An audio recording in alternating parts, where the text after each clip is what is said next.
Hi, everyone. Welcome to All About the WASFA. We'll let you all get logged in and situated. Hopefully you have some, I don't know, some lovely energizing caffeine for this afternoon to learn about the WASFA. We're excited to have you here, but we'll give people a couple of minutes to get into the webinar and then we will get started with everything. So thank you for being here. See people coming in. Welcome, welcome. So glad you're here. It's the afternoon. I don't know how everyone feels if you're an afternoon person, but I know for me, the sunshine is giving me life today. So that has been helpful for motivating me for the rest of this day. Hope you all feel the same way. Well, we'll go ahead and get started here. So glad, like I said, to have you all here. And if you joined us this morning and for the other webinars this week, thank you so much for being a part of this learning opportunity. We're so glad to have all of you participating in all of the excellent work that you do. So my name is Carly Curley. I use pronouns she, her. I'm the Assistant Director for Need-Based Programs, and I get the wonderful job of working with College Bound, Washington College Grant, the Bridge Grant, and the WASFA, among other things. And so I am joined today by my wonderful colleagues. First is Leslie Gonzalez, and she will be presenting a little bit later on in this presentation, as well as in the background, the fabulous Gabrielle Matul-Wurst. She'll be in the background moderating your questions. So speaking of questions, we will be using the Q&A function to answer and address questions. As we go along, Gabi will make sure to answer some of them, and then others will be left to be answered live at the end. We've provided plenty of time to answer those questions and look forward to it. So please do enter anything that comes as you are, watching this session, and we'd love to be able to answer that for you. The other thing I'll just mention about our team is that we are more than happy to provide individual training, especially if you are new to this profession, new to these concepts. Our team is happy to sit down with you, your staff, to go through some training if you need additional training in any of these areas. So again, thank you so much for being here, and we'll go ahead and get started. So what are we going to cover today? I did title it All About the WASFA. So we are going to literally cover all about the WASFA.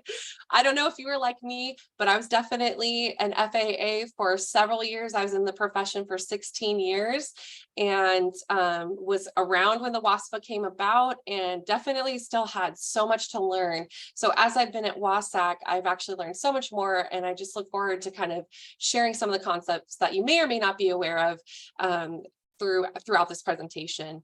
So we're going to cover a general overview of the WASFA, what it is, what it's used for, the WASFA application itself, what students and families are going to experience when they complete this application. We will be covering accessing the WASFA in the portal and making corrections. And then lastly, we'll cover with students with multiple IDs and some FAQs and some help for students and families as well as for schools. So what is the WASFA? The WASFA stands for the Washington Application for State Financial Aid. And it's for people that don't file a FAFSA application. So people who complete a WASFA application are applying for state aid only. So this wouldn't include things like the federal Pell Grant or federal loans. It only would qualify students for state financial aid as well as institutional aid opportunities. So there are various reasons someone might want to complete a WASFA. So typically we think of students with different immigration statuses that might not qualify for the FAFSA, such as an undocumented student. But there might be other reasons that students want to complete the WASFA instead, such as having undocumented parents or family members who do not wish to have them complete the FAFSA, or students that have defaulted federal student loans or federal grants that would prohibit them from completing the FAFSA. So there's several different reasons someone would want to complete a WASFA instead of the FAFSA. really, really important to remember that a student should only complete one application. So the WASFA is not to be a supplemental application or something where a student, would need to do both to qualify for state aid. Essentially, if a student completes the FAFSA or the WASFA, they will be considered for state financial aid. So really, it's what application is the better choice for them. So if a student is eligible for the FAFSA and wants to be able to be eligible or assessed for the full spectrum of financial aid, they definitely want to complete a FAFSA because that would qualify them potentially for federal, state, and institutional aid. Whereas if they don't, qualify for the FAFSA, they can complete the WASFA, and then that would allow schools to assess their eligibility for state financial aid as well as institutional opportunities. So just like I kind of talked about that, the WASFA can only qualify a student for state financial aid, institutional aid, and scholarship opportunities. Something important to know about the difference between the two applications. The other benefit of the WASFA is that it actually can be used to determine residency. And so the residency affidavit is a part of the WASFA application. And this could be information that's really helpful for residency officers on campus or those determining residency. So a little bit about residency, a little bit more. I know residency can be tricky, and it also depends on what type of campus you're on who determines residency for a student. At public colleges, there's an actual residency office and officer, and they determine residency. So the financial aid office should work directly with the residency officer, if they find any conflicting information in terms of ability to receive state financial aid and a student's residency. The financial aid office can also share the residency report with the residency office. And we'll talk about here in a little bit how to run the residency report and how to get that report and collect it and give it to your residency office. At private colleges, it's a little bit different. Financial aid administrators are the ones that determine residency. Typically, this is the person that is tasked with, monitoring state programs in that office, a director, things like that. And they are the people to actually determine residency for a student and make sure they're eligible for aid. So at a private college, the financial aid office would need to resolve any of the conflicting information, just like they would at a public, but they don't have the residency officer to connect with in terms of that. Just a little bit of a note, a student should not be asked to do a paper affidavit if they did the WASFA. So the WASFA information will already have an affidavit as a part of it. And so that information can be viewed and reviewed of what needs to happen next for that student through the residency report. A little bit about the WASFA. Some of the questions that we've been asked, especially with this upcoming and really unique year that's coming up, is that, when will the WASFA come out for 2024-25? And so this is a moment just to share that the WASFA really mirrors FAFSA in most ways. So it's going to mirror the FAFSA questions, the annual availability, and the annual completion date. So it typically will open in October 1st each year. However, for the 2024-25 year, because of FAFSA simplification and the delay with the FAFSA application, it's currently projected to open in December. So it will mirror the FAFSA whenever it opens, and hopefully that will be December of this upcoming year. The application is going to close on June 30th each year, just like the FAFSA, and students need to complete the application annually, just like the FAFSA. And a great place to start for them is wasac.wa.gov/WASFA. Currently, the application is available in Spanish and English, but we are looking forward to and working on having different translations available and to expand those languages. A little bit about data and privacy. So we know that there can be some apprehension when it comes to information on the WASFA and where that information goes, but we want to let you know that WASAC is committed to protecting the confidentiality of information and privacy of students and families. So data collected that's on the WASFA can only use for the sole purpose of determining eligibility for state financial aid programs. And we also have a published privacy statement on our WASFA webpage as well. So we want you to know and to be able to assure students and families that their data is is very important to us that we maintain a high level of privacy for students and families. So what does this look like for WASFA application statistics? So applications and Washington College Grant Awards continue to see an increase, while we do see a decrease in college-bound scholarship awards. So on here, you can kind of see steady little increase of the app count at 6 months.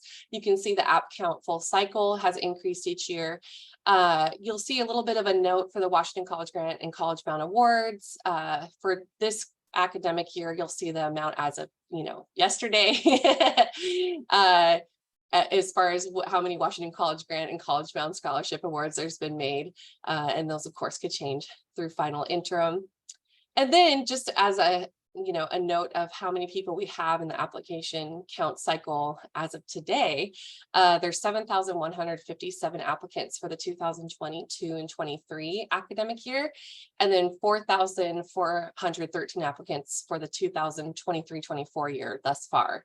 So applications keep going up and up each year. We're so glad that students are more and more aware of their ability to receive state aid through this WASFA application.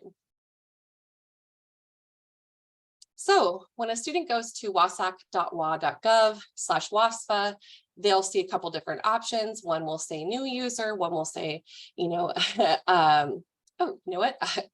well, a user that has done the application before. Of course, I'm forgetting the language right now in the moment. It'll direct them to our partner's website that takes care of the WASFA, that houses the WASFA application for us.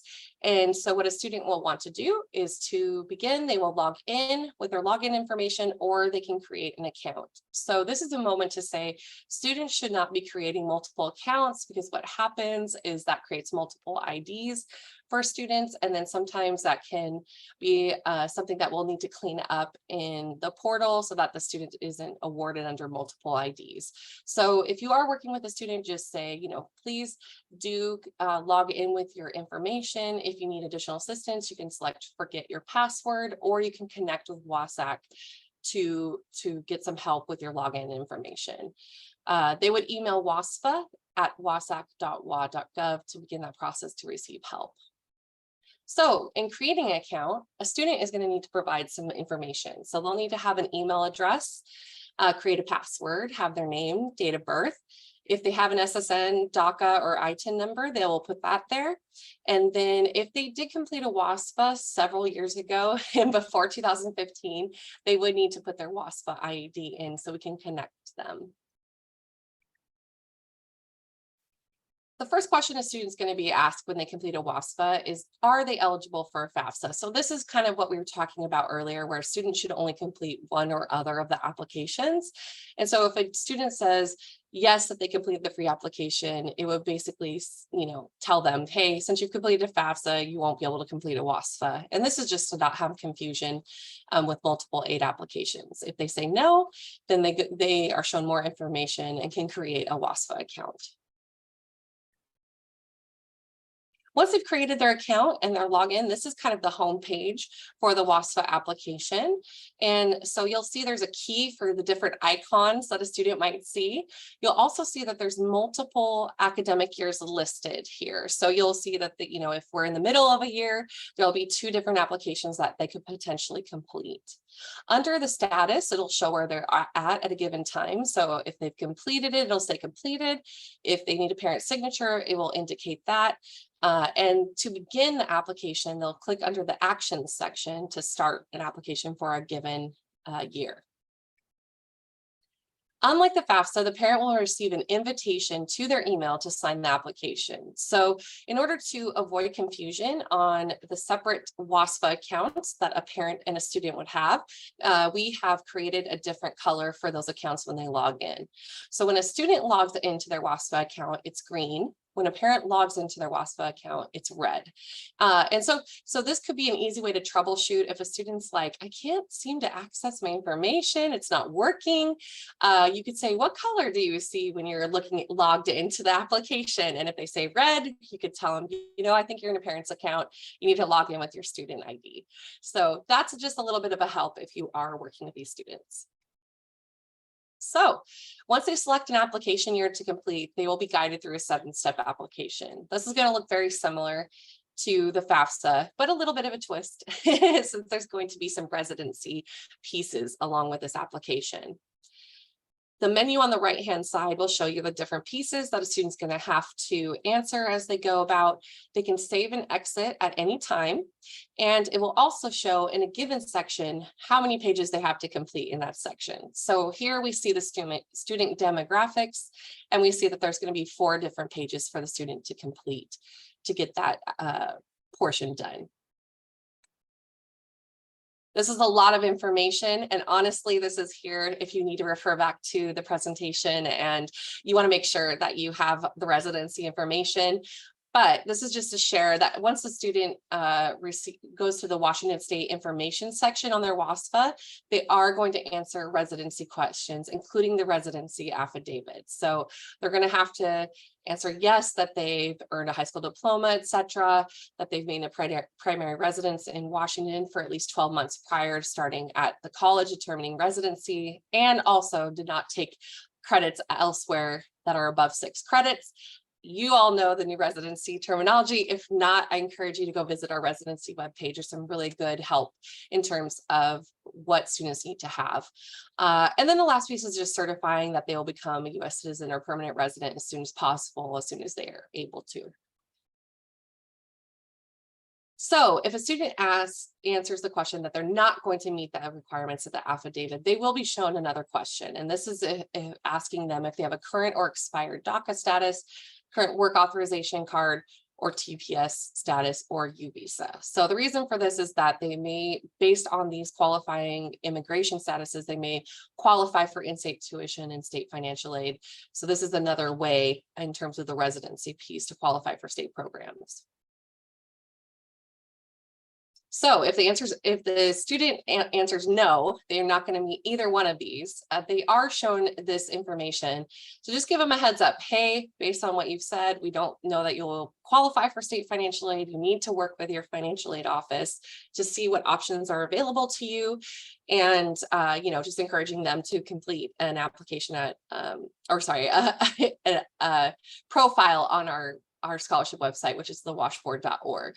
So that information is given to the student, and then it is, based on the residency report, the residency officer or the financial aid office can pursue contacting the student saying, hey, I noticed you said no, but you completed a WASFA. Can you tell us more?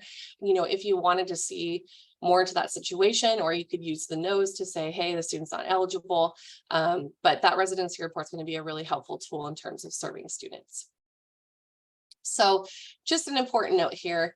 Just because a student completed a WASFA doesn't mean that their eligibility as a resident has been determined, since they can answer no to these questions and continue forward with the application.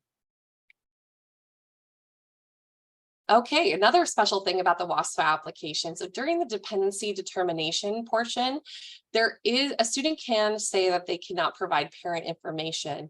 And the language used here is special circumstances. So I don't know about you, but when I think of special circumstances, I'm thinking about PJ, loss of income, expense appeal, things like that. But in terms of the WASFA, special circumstances is referring to more dependency override situations. So if a student selects this, they will be able to submit the WASFA without their parents' information, and it provides them examples of reasons they could select the special circumstances answer as yes.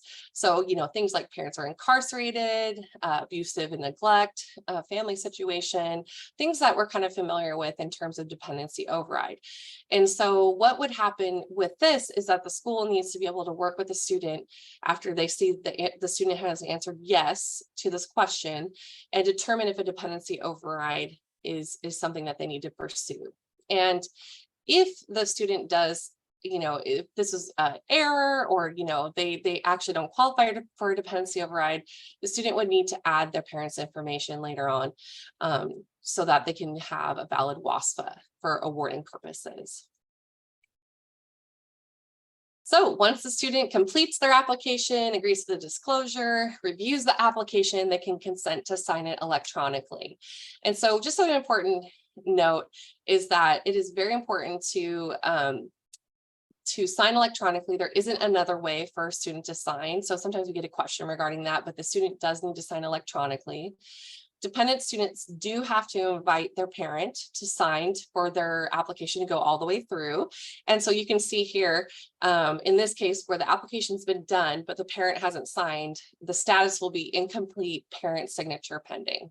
So that's a huge piece to the process. Also, just something to note, students will not receive a confirmation email to say, that your application is completed, it's been submitted. So sometimes that's a question. Just have the student log into their WASFA and they can always see the status at any time.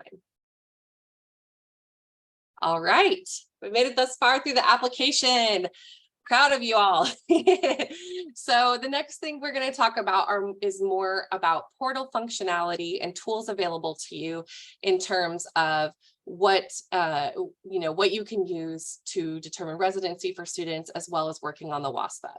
So the residency report is available through a CSV downloadable file. New and updated applications are loaded into the WASFA portal every night. So the information is really recent. Financial aid office staff have access to the full WASFA, including the residency affidavit report.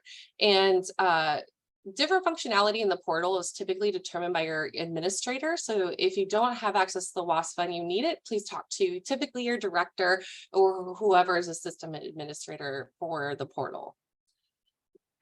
Excuse me. You will only be able to see a student's WASFA if they added your school. So that's really important to know as well. Similar to the FAFSA, I'm sure students are like, I completed it, where is it? And typically it's because they haven't added your school. That's also the case with the WASFA. So where do you get the residency report at? You go to home in the portal programs and go to the WASFA. And then below, what you're going to see is you will see a little bullet here that says residency data only, and you can click on CSV to get a residency report for all of your students. And you'll just want to make sure to select the academic year that you want the report for, but that is the way to access the report. If you click search, it'll just show your students in the portal.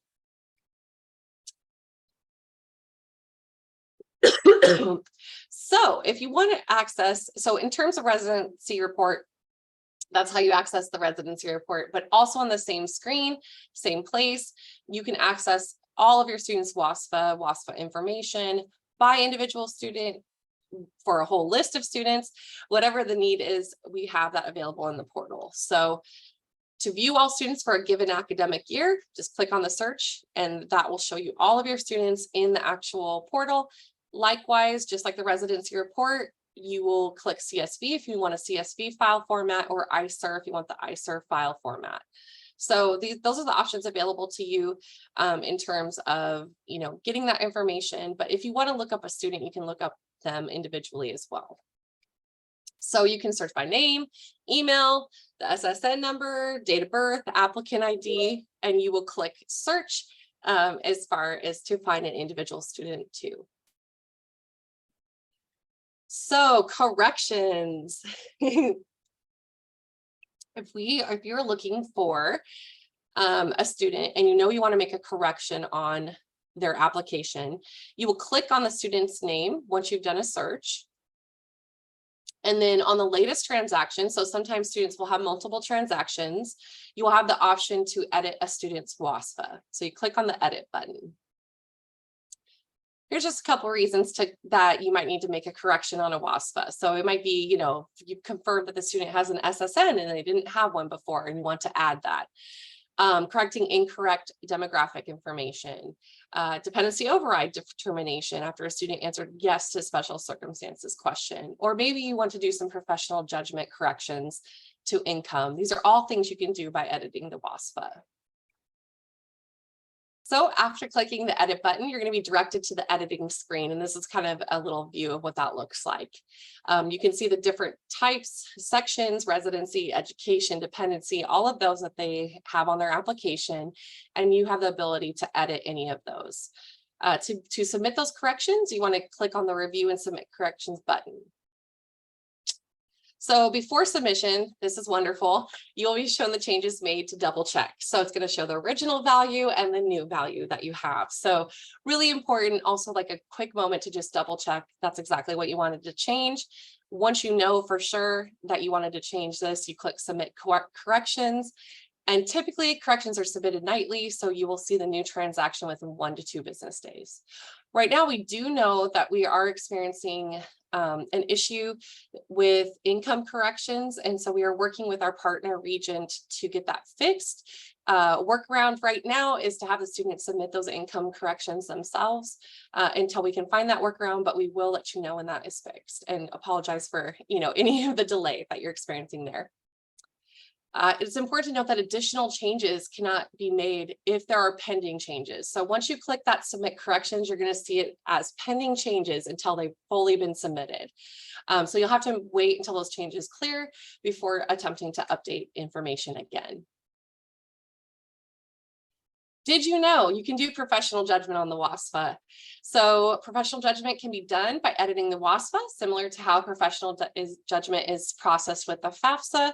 Process needs to be consistent and documented, just like you would with PJ on the FAFSA. So if you have appeal documentations or appeal files that you give to a student, you need to do the same process for WASFA students.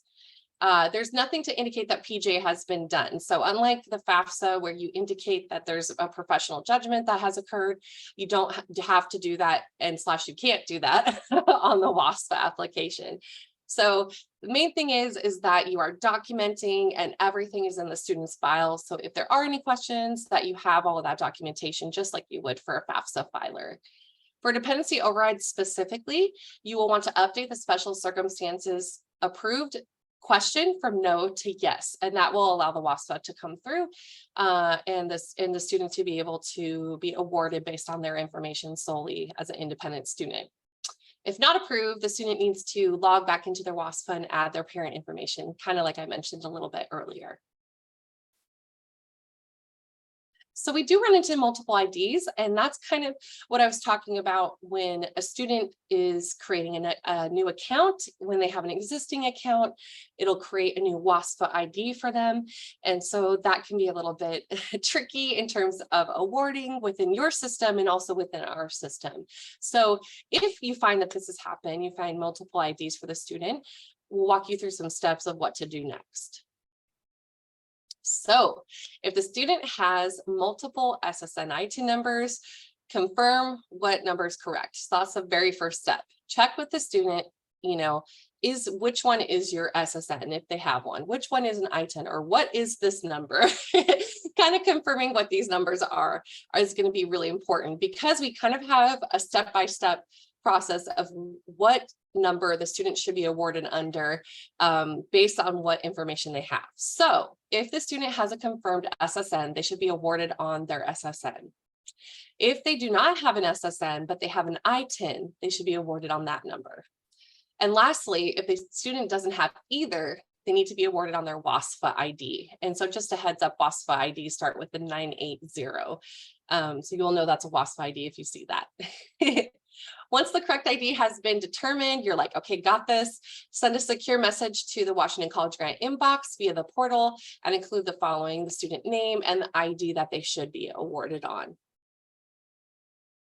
We will then merge the records for the student, and then there's a separate step to updating the WASFA's application to match the correct ID by doing the following. So this is something that you as FAAs would do in the portal for the student. So you're going to go to their WASFA, and depending on the situation, that will depend on what you need to do as far as the next step. So for example, student has a WASFA ID, although we know it would start with a 980. In this case, it's all zeros. And their confirmed SSN is 1, 2, 3, 4, 5, 6, 7, 8, 9. So what you would do is you would go into the application that does not have an SSN listed, update the SSN section to 1, 2, 3, 4, 5, 6, 7, 8, 9. So this will make sure that all of the applications match each other, since they'll all be with the same SSN. Second situation is, say the student has 2 WASFA IDs. So they have the 12341 one, they have the 987 ID, and the newest application has the 987 ID. So we would want to update the WASFA application to match the newest WASFA ID. And so you would log into the application with the 1234 ID and add the new WASFA ID to the SSN section. Now, I know that seems a little bit unusual since it says SSN, DACA, or ITIN number, but this is a way to make sure that both applications are tied together. And so since there isn't an SSN or an ITIN, you would put the WASFA ID that you want to award the student on in the SSN section.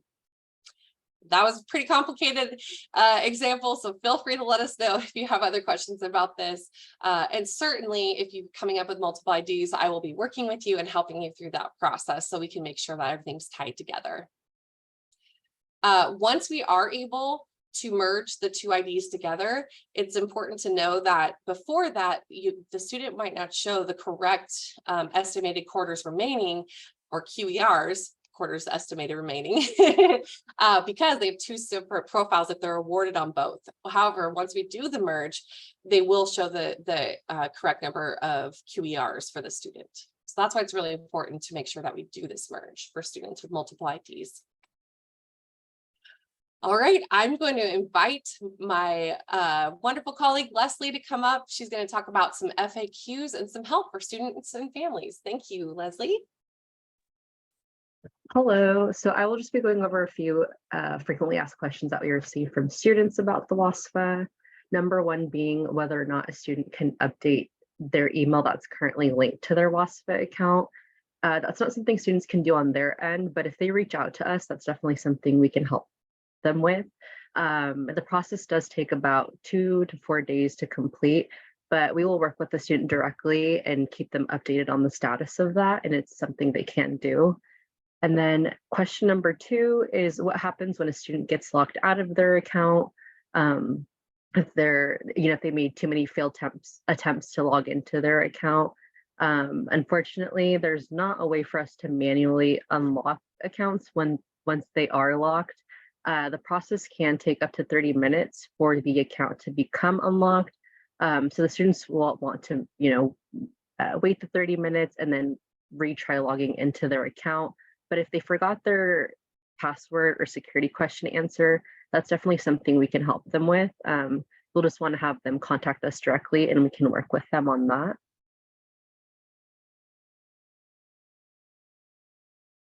And yeah, question number 3 is where students can find their EFCs on their WASFA applications after submitting their application, or soon to be SAI. So students can actually locate their EFCs on their downloaded WASFA application once it's been completed. And the EFC will be located on the very last page of their downloaded WASFA, last page where on top of the signature, where the student signature is.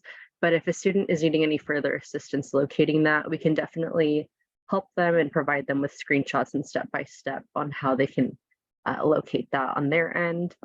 And then question number 4 is if a student's not able to complete an application for the next academic year, if it's not showing up when they log into their student account, or they're not able to make any edits on their WASFA that they've already submitted. In this case, they're only allowed to view their application, and so everything will be grayed out. This happens when students log into their parent account, as we mentioned previously in the slideshow. And so if that's happening, it's most likely that the student is logged into their parent account. So if this is the case, please have them go back to their WASFA homepage, and on the tab, they'll be able to see what color displays. And so if it's red, they'll just want to log out and re-log into their student account to be able to make any edits from their end. And then question number 5 is if a student is not able to make any edits or updates to their WASFA after they submitted it from their end, but their application is pending parent signature. And so once a student submits their WASFA application from their end, they will not be able to enter their application or make any edits until after their parent has signed their application. And so when the student invites their parent to sign their application, they can actually make any needed edits from their end. Whether it's date of birth, a misspelled name, or changing their parent email, that's something they can do before signing, or the parent can sign with the incorrect information that's listed for the time being.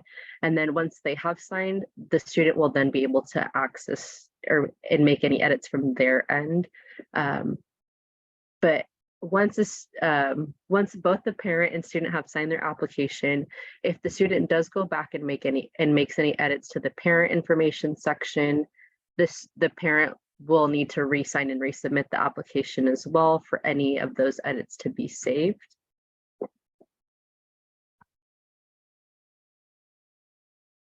And lastly, we're here to help if students need any assistance retrieving either their security question answer or troubleshooting anything related to the WASFA application. And so when a student does reach out to us, if they're needing assistance with their password or any account specific information, we will ask them for their first and last name, their date of birth, in order to verify their information for us to be able to retrieve that for them. And yeah, but we're definitely happy to assist in any way that we can. Please have them reach out to our email here at wasfa@wasac.wa.gov. And I will re-invite Carly back. Thank you so much, Leslie. Appreciate it. Leslie is a wonderful support to our students and families and works with them on the WASFA email address. And so families that email in, students that email in, they get to have her friendly responses and expertise in the WASFA. So glad you could join us, Leslie, today. So, couple reminders. We've gotten through a lot of this presentation, and I know it's a lot of information. I will mention we do have this recorded. We will be posting this to the FAA resources webpage. So don't worry if you had colleagues that missed this or you wanted to review some information later on. We will have this available for you. So reminders for you: the WASFA runs parallel to the FAFSA. So the questions are the same. Most of the questions are the same besides the affidavit. It will come out the same day as the FAFSA and will also close the same day as the FAFSA. So something to remember. To ensure an equitable opportunity, WASFA applicants must be given the same consideration as FAFSA applicants and awarded utilizing the same process. So making sure everything's equitable as possible. WASFA filers are not required to file taxes. So that's kind of a difference from the FAFSA versus the WASFA. And so you'd want to evaluate these families that are in the situation the same as you would a non-tax filer. And WASFA applicants can be verified in the same manner as the FAFSA. So if there's conflicting information, you can use similar forms and documents to verify information if you need to. We're getting very close to Q&A time. Looking forward to seeing what questions you have for us and seeing how we can assist you further. We just have one quick ask at the end of this webinar. A short survey will pop up. We'll also email you a reminder about that survey tomorrow.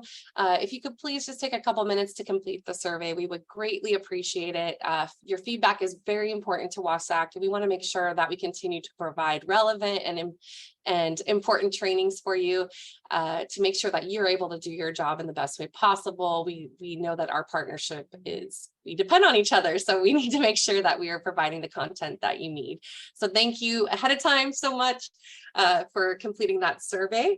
And I think what we'll do now is we're going to move to some Q&A time, answering those questions that you've been put in. Don't be shy. Please do continue to ask questions in the Q&A function.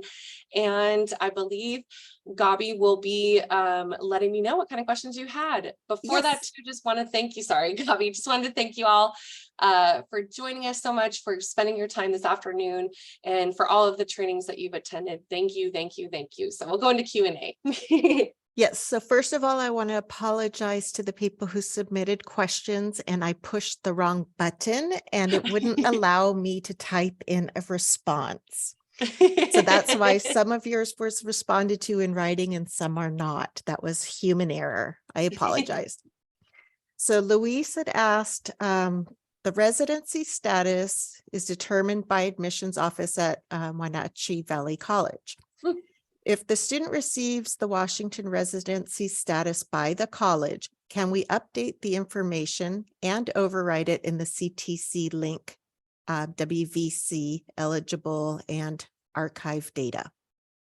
Yeah, Louise, thank you so much for asking. Unfortunately, I don't know about the process for CTC link. So I would definitely connect with your systems administrator or SBCTC so they can kind of help you with the technical piece of that. But what I will say is if the residency officer at your institution has determined them as a resident, then you should be able to update that information since the student would be eligible for state programs.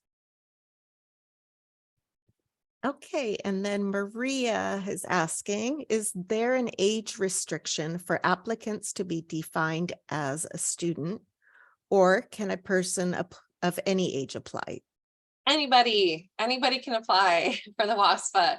Same with the FAFSA, there's not an age limit. Anybody who wants to be a student and be considered for financial aid can complete an application. And just to clarify a little bit more, Maria, Washington College grant does not have an age limit for the program. So unlike some of the other programs like Passport to College or Passport to Careers that does have age limits, Washington College grant is available as long as people still have quarters of eligibility remaining. Mm-hmm. Thanks, Bobby. You're welcome.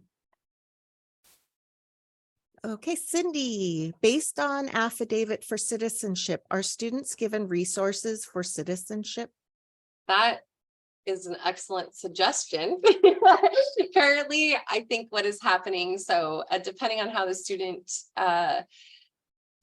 answers on the affidavit, it's more determining their eligibility for residency, but there isn't necessarily a link that will provide them direct information on how to become a citizen.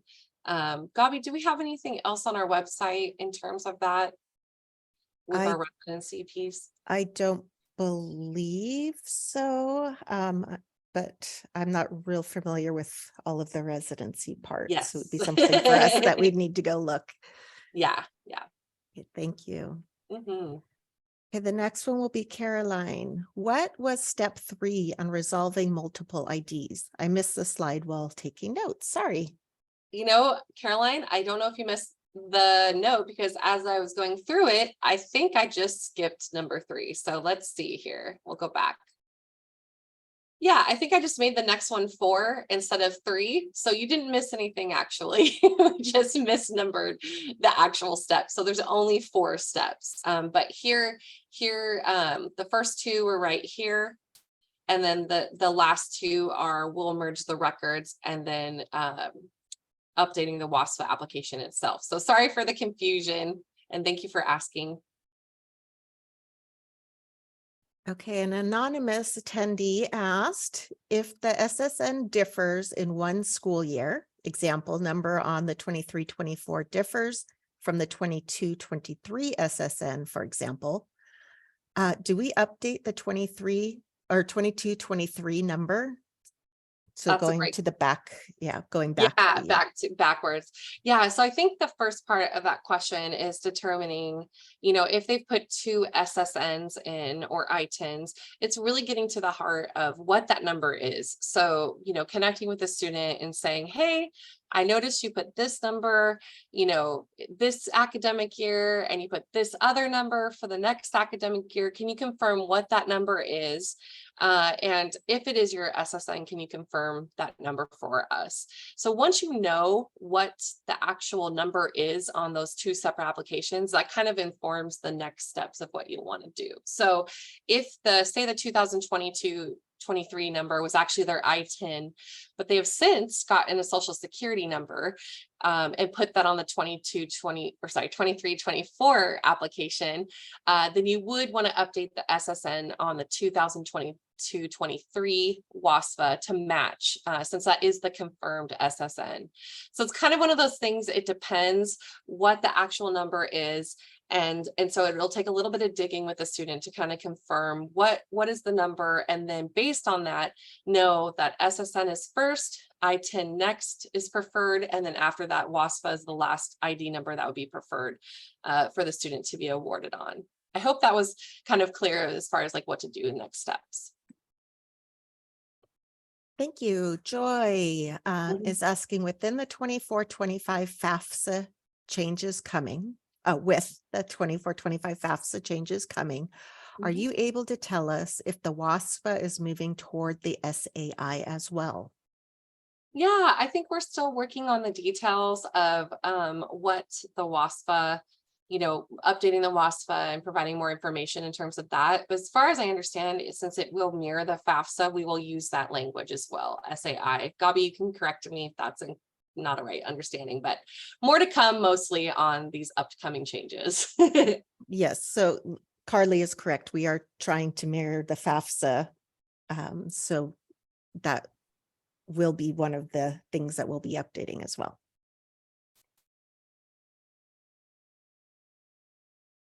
Ah.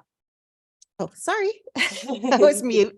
Oh, yeah, no worries. Okay, Candace was asking, I thought if a student was in default on the federal student loans, that they don't qualify for state grants. Is that now the case?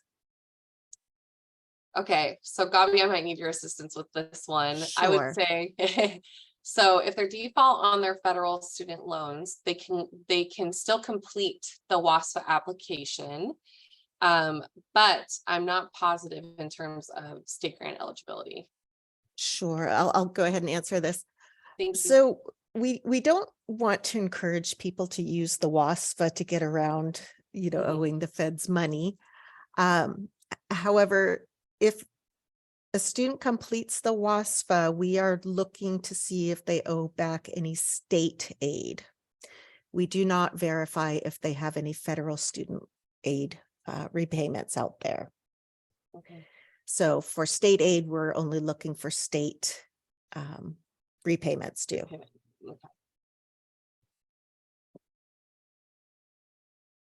All right. The last one I see is from Cindy. Is the correction edit access effective 23-24, or can it be used for 22-23? Yeah, it's actually, it is access that you have right now for 2022-23. I don't know the time frame in which we actually updated to allow editing of WASFAs. So Gabi might know a little bit more information about that, but yes, it's something you can do right now for students. I just want to add to that, you can only make the edits to the WASFAs that are currently open. So for the applications that are closing soon, you won't be able to do so after June 30th. Perfect. All right. Any last minute questions from anyone? Any burning questions that have come up? Really, really appreciate your time, appreciate your thoughtfulness and your question asking, and also challenging me to remember some things. I really hope that this webinar gave you some more tools to be able to assist students, a better understanding of the WASFA.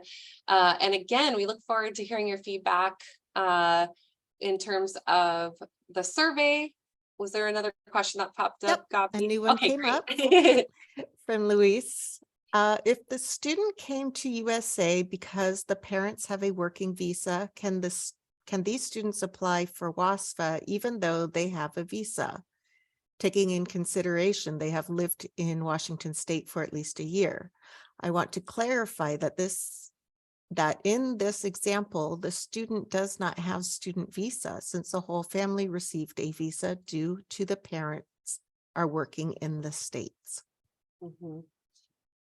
So I think, Louise, a couple things. The first thing is anyone can complete a WASFA application. So I think more of what I think the question is pertaining to is, and you can correct me if I'm wrong, I think it's more pertaining to is this a student resident for state aid programs? And that isn't something that we will be able to confirm. It would be the person on your campus that is the residency officer or the one making determinations about their residency. And so what I would say is that they can use the information that they put on the WASFA as far as your residency person to make a determination if they are a resident or not. And so that we go back to those questions for that student, you know, were they here 12 months prior? Did they come for reasons other than going to school?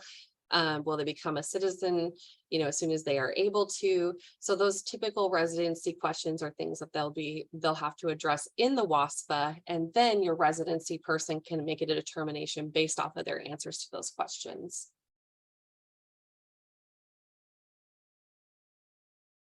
All right. You're welcome, Louise. You're very welcome. Okay, thank you all. Enjoy the rest of this beautiful sunny day. I hope you have a wonderful weekend coming up ahead. It's Friday Junior. You know, hope for the rest of your working day is wonderful. And oh, I did see something pop up. Was there a special circumstances question, Gabi? We'll see, Cindy, if we can find it. Yeah, let's see what could you retype it if I missed it? I'm not seeing the special circumstances question. Oh, the question that you have, I have a student who has yes to special circumstances. Is that the question you were referring? Mhm. Okay, so I did answer that in writing. I'm going to read the question out loud for those who are still on the line. Thanks, Gabi. Cindy had said that she has a student who had marked yes to special circumstances on their WASFA, but is actually an independent by age and has children. What could cause the special circumstance to reflect on their application? And so what I was responding to is the system should block that and not allow it. So it sounds like a glitch in the system. But we can test that out on our side. And if Cindy, you wanted to send us the information of the student, we can actually look at that particular student. If you want to send it to wcg@wasac.wa.gov using the secure portal, then we can take a look and see if there's something special on that one person or if it's just a glitch. But really appreciate you bringing this to our attention.